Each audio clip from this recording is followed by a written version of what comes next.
आर्थिक सुनामी आ रही है, भयंकर आर्थिक सुनामी अब आ रही है। उसका कारण है कि हिंदुस्तान का जो प्रोटेक्शन का सिस्टम था, एक प्रकार से शॉक अब्जॉर्बर था, उसको बीजेपी ने हटा दिया है। तो एक तरफ से भयंकर आर्थिक सुनामी आ रही है, प्राइसेस बढ़ रही हैं, और ये अभी शुरुआत देखी आपने। ऐसी इकोनॉमिक क्राइसिस आएगी हिंदुस्तान में जो आपने अपने लाइफ में नहीं देखी होगी। लोगों को दिख रहा है कि जनता का प्रेशर अब ऐसा भयंकर आएगा, अगर हम इस रास्ते पे चलते गए तो हमारे लिए रिस्क हो जाएगा। सिस्टम मुझे इंफॉर्मेशन दे रहा है, मोदी जी के बारे में, शाह जी के बारे में, उनके बेटों के बारे में, मिनिस्टर्स के बारे में, अजीत डोवल के बारे में पूरा इंफॉर्मेशन है, धड़ाधड़ धड़ाधड़ धड़ाधड़ हमारे सिस्टम से ही आ रहा है। अब यह हो सकता है कि जनता के प्रेशर को यह सप्रेस करने की कोशिश करें, इमरजेंसी जैसी चीज कर दें, हो सकता है। बट और आप देखना, मेरे अंदाजे से, मेरा असेसमेंट है, 1 साल के अंदर मोदी जी प्राइम मिनिस्टर नहीं होंगे। 1 साल के अंदर मोदी जी प्राइम मिनिस्टर नहीं होंगे।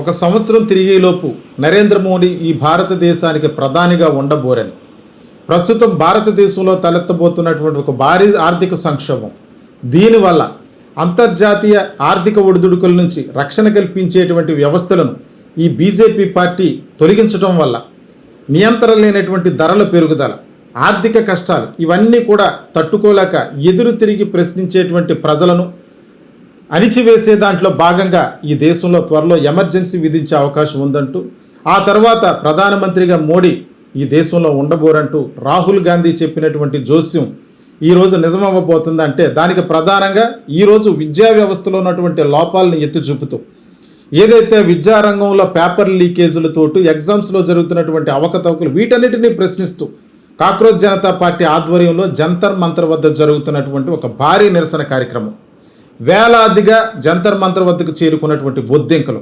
ప్రధానంగా విద్యాశాఖ మంత్రిగా ఉన్నటువంటి ధర్మేంద్ర ప్రధాన్ రాజీనామా చేయాలన్నట్టు వినిపిస్తున్నటువంటి ఒక స్లోగన్, వీటన్నిటినీ చూస్తుంటే ఏం జరగబోతుంది, రాహుల్ గాంధీ చెప్పేటువంటి జోస్యం నిజమవ్వబోతుందా అన్నటువంటి అనుమానం అయితే కలుగుతుంది. ఈరోజు కనీ విని ఎరగని రీతిలో యువత, చదువుకున్నటువంటి వారు, నిరుద్యోగులు ఎవరైతే ఉన్నారో వారందరూ కూడా ప్రభుత్వానికి వ్యతిరేకంగా ఈరోజు తమ నిరసన గళాన్ని తెలియజేశారు. జాతీయ జెండాను పట్టుకుని, అంబేద్కర్ ఫోటో పట్టుకుని జంతర్ మంతర్ వేదికగా భగత్ సింగ్ ఫోటోలతో ఇన్కిలాబ్ జిందాబాద్ అంటూ, జై భీమ్ అంటూ నినాదాలతో మోడీ ప్రభుత్వానికి ఒక సవాల్ విసిరారు. అయితే దీనికి సంబంధించి ఇటీవల కాలంలో నీట్ ఎగ్జామ్లో ఏదైతే 2026 నీట్ ఎగ్జామ్కి సంబంధించి కొన్ని లక్షల మంది ఎగ్జామ్కి అటెండ్ అయితే ఆ పేపర్ లీకేజ్ అవ్వటం, చాలా వరకు విద్యార్థులు తమ పరీక్షలు బాగా రాసినా సరే ఈ పేపర్ లీకేజ్ వల్ల నష్టపోయామని చెప్పి ఆత్మహత్య చేసుకున్నటువంటి సంఘటనలు, అలాగే సిబిఎస్ఈకి సంబంధించి ఎగ్జామ్స్లో జరుగుతున్నటువంటి అవకతవకలు, వీటన్నిటినీ నైతిక బాధ్యత వహిస్తూ ప్రధానంగా కేంద్ర విద్యాశాఖ మంత్రి ధర్మేంద్ర ప్రధాన్ రాజీనామా చేయాలని చెప్పి ప్రధాన ఎజెండాగా జరుగుతున్నటువంటి ఈ పోరాటం ఈ దేశంలో మరొక రాజకీయ చర్చకు దారి తీసిందంటే ఈ చిచ్చు ఎంతవరకు రగులుతుందని చెప్పి వేచి చూడాల్సి ఉంది. ప్రధానంగా ఒక డిజిటల్ ప్లాట్ఫామ్ వేదికగా ఒక సటైరికల్గా ప్రారంభమైనటువంటి ఒక పొలిటికల్ పార్టీ ఈరోజు క్షేత్రస్థాయి నుంచి నేరుగా ఢిల్లీ వీధుల్లోకి అడుగుపెట్టి ప్రభుత్వాన్ని ప్రశ్నించే స్థాయికి రావటం అంటే ఒక విద్యా వ్యవస్థలో ఉన్నటువంటి లోపాలే కాదు, ఇతర వ్యవస్థలో జరుగుతున్నటువంటి లోపాలు కూడా, ఆర్థిక ద్రవ్యోల్బణం, అలాగే పెట్రోల్ రేట్లు, ఇంధన ద్రవ్యోల్బణం, ఇవన్నీ కూడా, ఈ అంశాలన్నీ కూడా ఒక్కొక్కటిగా కాక్రోచ్ జనతా పార్టీ తమ పోరాటాన్ని ప్రారంభించిందంటే ప్రధానంగా ఇక్కడ ఈ పోరాటానికి సంబంధించి ప్రధానంగా దీనికి ఫౌండర్ అయినటువంటి కాక్రోచ్ జనతా పార్టీ ఆవిర్భావానికి పునాది వేసినటువంటి అభిజిత్ దీప్కే ఆయన పిలుపు అందుకుని ఈరోజు వేలాదిగా తరలి వచ్చినటువంటి కాక్రోచెస్, ఇవన్నీ కూడా చూస్తుంటే ఇక్కడ ప్రధానంగా ఈ ఉద్యమానికి సంబంధించి నటుడు ప్రకాష్ రాజ్ గారి గురించి మనం ప్రత్యేకంగా చెప్పుకోక్కర్లేదు. ఆయన ఒక లెఫ్ట్ భావాలు కలిగినటువంటి వ్యక్తి, ఎప్పటికప్పుడు ప్రభుత్వంపై ఆయన విమర్శలు చేస్తూనే ఉంటారు, ప్రభుత్వంలో ఉన్నటువంటి లోపాలను ప్రశ్నిస్తూనే ఉంటారు. అలాగే దీనికి ప్రధానంగా మరో ప్రముఖ వ్యక్తి ఇక్కడ ముఖ్యంగా చెప్పుకోవాల్సినటువంటి వ్యక్తి సోనం వాంగ్చుక్. ఈయన ఎన్విరాన్మెంట్ యాక్టివిస్ట్గా ఉన్నారు, విద్యా వ్యవస్థలో సంస్కరణలు తీసుకొచ్చినటువంటి వ్యక్తి, లడక్ ప్రాంతానికి చెందినటువంటి ఈయన. ముఖ్యంగా ఈ సోనం వాంగ్చుక్ గురించి ప్రత్యేకంగా చెప్పుకోవాల్సిన అంశం ఏంటంటే చాలామందికి తెలిసినటువంటిదే, 3 Idiots సినిమాలో ఏదైతే అమీర్ ఖాన్ ఒక ప్రధానమైనటువంటి పాత్ర పోషించాడో ఈయన జీవితం ఆధారంగానే ఆ యొక్క పాత్రను తీసుకోవటం జరిగింది.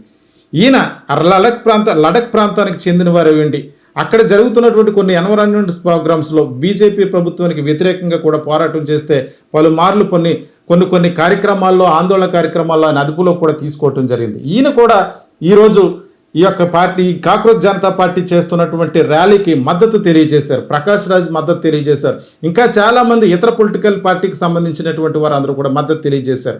అక్కడ జరుగుతున్నటువంటి ఈ శాంతియుత ధర్నా కార్యక్రమానికి అభిజిత్ దీప్కే హాజరయ్యారు. ఆయనతో పాటు ప్రకాష్ రాజ్, సోనం వాంగ్చుక్ వీరందరూ కూడా అటెండ్ అవ్వాల్సి ఉంది. వీరందరూ కూడా ప్రసంగించనున్నారు. ఇక్కడ ప్రధానంగా చెప్పుకోవాల్సినటువంటి మరొక అంశం ఏంటంటే, ఈ కార్యక్రమానికి సంబంధించి 2 రోజుల క్రితం ప్రెస్ మీట్ నిర్వహించినటువంటి 3 సభ్యులు, ప్రధానంగా కాక్రోచ్ జనతా పార్టీకి అభిజిత్ దీప్కేకి మద్దతుగా నిలుస్తున్నటువంటి ఈ సభ్యుల్లో ముఖ్యమైన వారు సౌరవ్ దాస్. ఈయన ఇన్వెస్టిగేషన్ జర్నలిస్ట్గా ఉన్నాడు. ఇక్కడ ఢిల్లీలో ఉన్నటువంటి పొల్యూషన్పై అనేక వ్యాసాలు రాసినటువంటి వ్యక్తి. ఈరోజు ప్రధానంగా కాక్రోచ్ జనతా పార్టీకి చీఫ్ వాయిస్ అందించే వ్యక్తిగా ఉన్నారు. అలాగే ఆయనతో పాటు విజేత దహ్యా, ఈయన కూడా ధ్రువరాతి వీడియోలకు రచనా కల్పన చేసేటువంటి వ్యక్తి.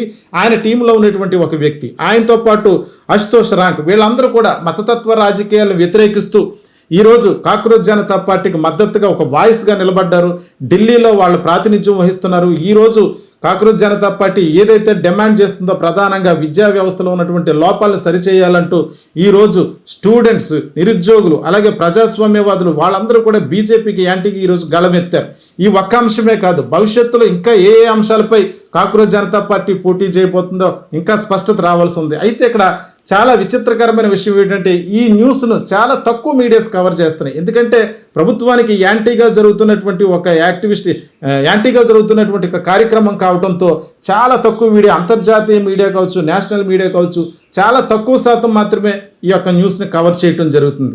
అయితే ఇక్కడ మొన్న ప్రెస్ మీట్ నిర్వహించినప్పుడు సౌరవ్ దాస్ని ఒక ప్రశ్న కూడా అడగడం జరిగింది. అక్కడ ఉన్నటువంటి ప్రెస్ మీట్లో వాళ్ళు, మీకు ఫండింగ్ ఎక్కడి నుంచి వస్తుందని చెప్పేసి అడిగారు.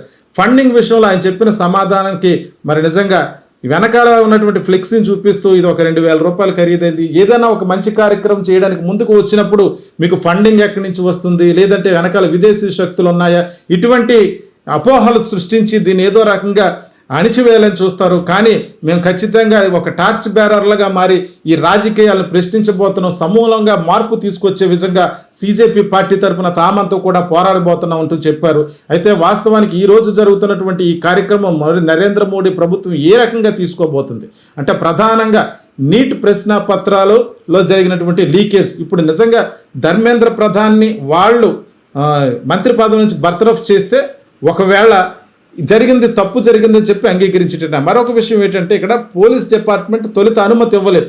దీనికి సంబంధించి అభిజిత్ దీప్కే ఎయిర్పోర్ట్కి వచ్చిన సమయంలో ఆయన అడ్డుకోవటం జరిగింది. ముందు అనుమతి ఇవ్వకపోయినా ఇప్పుడు అనుమతి ఇచ్చిందంటే నిజంగానే సిజేపీ పార్టీ చేస్తున్న పోరాటానికి నరేంద్ర మోడీ ప్రభుత్వం, ఈ బీజేపీ ప్రభుత్వం భయపడ్డదా అన్నటువంటి అనుమానాలు కూడా కలుగుతున్నాయి. అయితే చూద్దాం, పూర్తిగా ఈ నిరసన కార్యక్రమం పూర్తి అవ్వాల్సింది. అయితే చాలా తక్కువ మీడియా మాత్రమే దీన్ని కవర్ చేస్తూ ఉంది.